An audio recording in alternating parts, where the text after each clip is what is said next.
A prenuptial or antenuptial agreement is an agreement that occurs typically prior to parties entering into a marriage.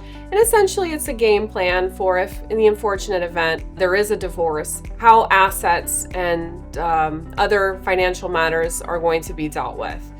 And it's to provide clarity, it's to provide transparency, and it's to set out general expectations.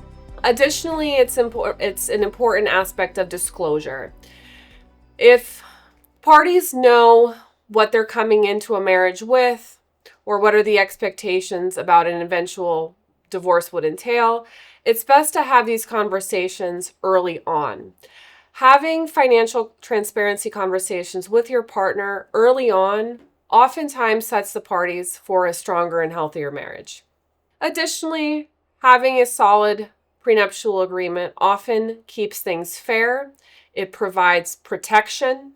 Often, who you marry is not the person who you divorce. Things change. However, if there is a solid prenuptial agreement in place, you're often protected. It's important to have a prenuptial agreement because it sets and clearly defines expectations very, very early on into the marriage. And this transparency can make all the difference in the event of a divorce.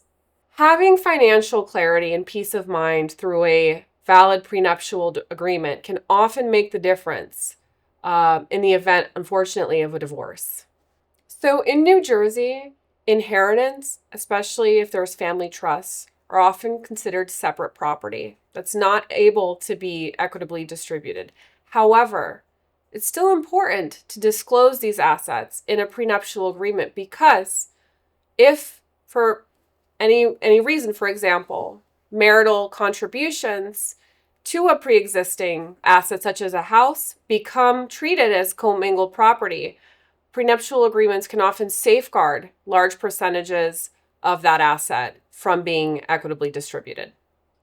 Conversations about prenuptial agreements can trigger anxiety, especially if you're not sure how your fiancé will handle the conversation. However, you probably know your fiancé better than anyone, and I guarantee you it's best to have these conversations now before they become bigger issues after getting married. You want to be able to have these conversations with your partner. It's often a sign of health and a strong foundation for a healthy marriage. It's important for you to approach it with a kind, compassionate circumstance, and if you still can, it's often best to try to loop in an attorney that can sort of set the tone for you, as well as work collaboratively with your fiance and you into creating an agreement that is fair and is also fully transparent. Prenuptial agreements often set couples up for success. I think it's very evident to me when I see couples come into my office, if they're on the same page, if they're able to have these tough conversations, it's often a good indicator that their finances and their marriage will be successful. If you have questions about prenuptial agreements or you would like a prenuptial agreement drafted, please do contact us at Next Chapter Family Law.